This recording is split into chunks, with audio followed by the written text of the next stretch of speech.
আসসালামু আলাইকুম প্রিয় দর্শক, স্বাগত জানাই আমাদের আজকের বিশেষ ভ্রমণ ভিডিওতে। আজ আমরা আপনাদেরকে দেখাবো কিভাবে মাত্র একদিনে ঢাকা থেকে নেত্রকোনা জেলার সুন্দর এক উপজেলা কলমাকান্দা ভ্রমণ করা যায়।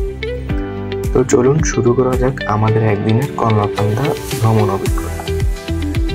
ভোর 6টায় আমরা বাসা থেকে বেরিয়ে পড়ি মহাখালী বাস স্ট্যান্ডের উদ্দেশ্যে।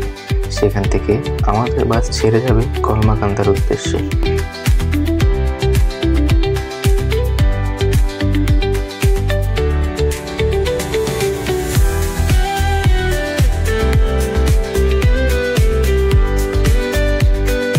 এবার ট্রিপে আমরা যাচ্ছি চন্দ্রডিঙ্গা ট্রাভেলসের নন এসি বাসে করে। বাস ভাড়া জনপ্রতি 450 টাকা। ভোর 6:30-এ আমাদের বাস যাত্রা শুরু করলো। বলে রাখা ভালো, ঢাকা থেকে কলমাকান্দার দূরত্ব প্রায় 200 কিলোমিটার। যেতে সময় লাগবে 5 থেকে 6 ঘন্টা।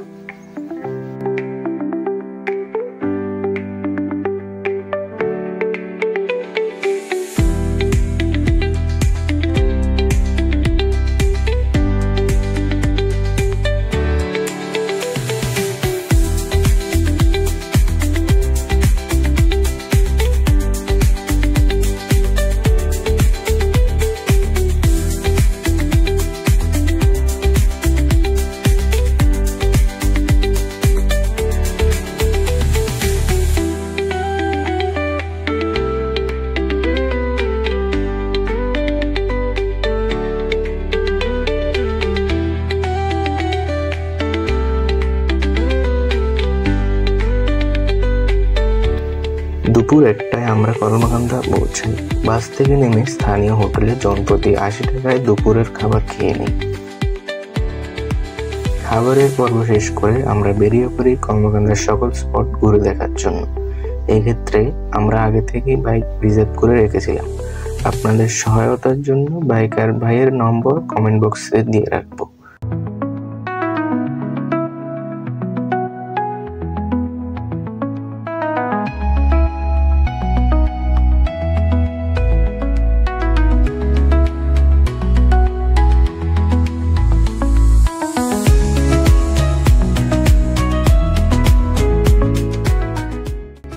আমরা নেত্রকোনা সুন্দর সুন্দর জায়গাগুলো ঘুরবো এবং আমাদের সাথে আজকে আছে মোহাম্মদ খোকন ভাই, যার বাইকে করে হচ্ছে আমরা আজকে প্রত্যেকটা জায়গায় ঘুরবো।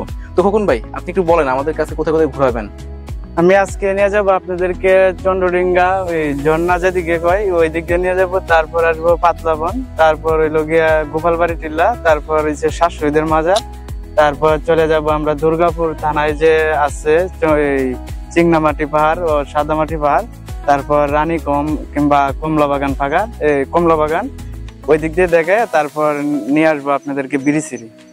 এইগুলো সবগুলো স্পট দেখাবো আর কি আপনাদেরকে, আশা করি। সো অডিয়েন্স, বুঝতেই পাচ্ছেন যে নেত্রকোনা কিন্তু অনেক সুন্দর সুন্দর জায়গা রয়েছে। এগুলো দেখতে হলে আমাদের সাথে ফুল ভিডিও দেখবেন।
এখন এসেছি নেত্রকোনার 7 শহীদের মাজার বলা হয় জায়গাটিকে।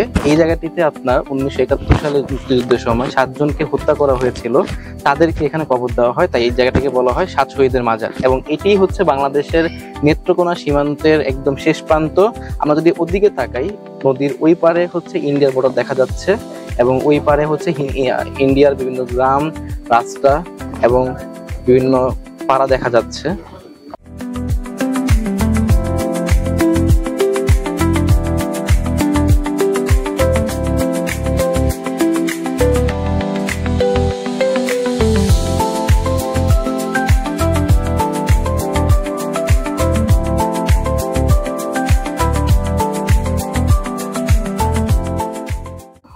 এই নদীটির ওই পারেই হচ্ছে ইন্ডিয়ার বর্ডার। আমরা যেখানে দাঁড়িয়ে আছি এখন একদম বাংলাদেশের শেষ সীমান্তে। এই নদীটির ওই পারে যদি আমরা তাকাই, ওই অঞ্চলটা হচ্ছে পুরোপুরি ইন্ডিয়ার আন্ডারে এবং আমরা রয়েছি একদম বাংলাদেশের নেত্রকোনার শেষ প্রান্তে। এই প্রান্ত থেকে একদম স্পষ্ট দেখা যাচ্ছে ইন্ডিয়ার বর্ডারটি এবং ওই রাস্তা দিয়ে যে যানবাহনগুলো আসা যাওয়া করছে সম্পূর্ণ ইন্ডিয়ার অঞ্চলে পড়েছে।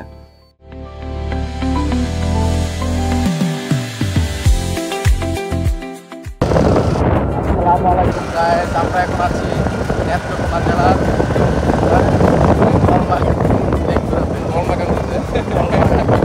এই যে আমাদের খোকন ভাই একটা হাসি দেন, খুবই ভালো একজন মানুষ। সবাই আসবেন, ভাইয়ের সাথে দেখা করবেন।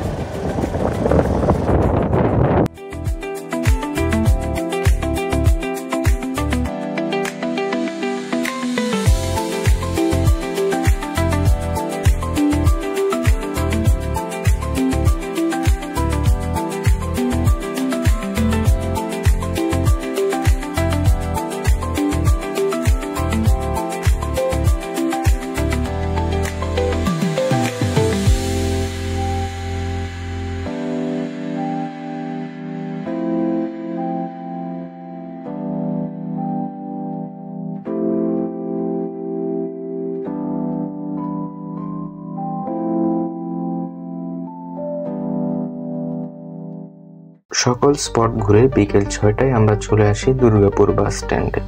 সেখান থেকে সিএনজি করে আমরা চলে যাই ময়মনসিংহ শহরে। সিএনজি ভাড়া জনপ্রতি 180 টাকা। ময়মনসিংহে নেমে আমরা হালকা নাস্তা করে ফেলি। তারপর চলে যাই বাইপাসের দিকে, সেখান থেকে ঢাকার বাসে উঠে পড়ি।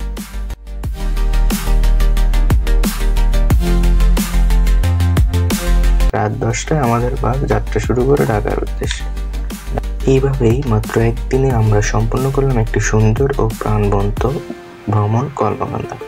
আপনাদের যদি ভিডিওটি ভালো লেগে থাকে তাহলে অবশ্যই চ্যানেলটিকে সাবস্ক্রাইব করুন।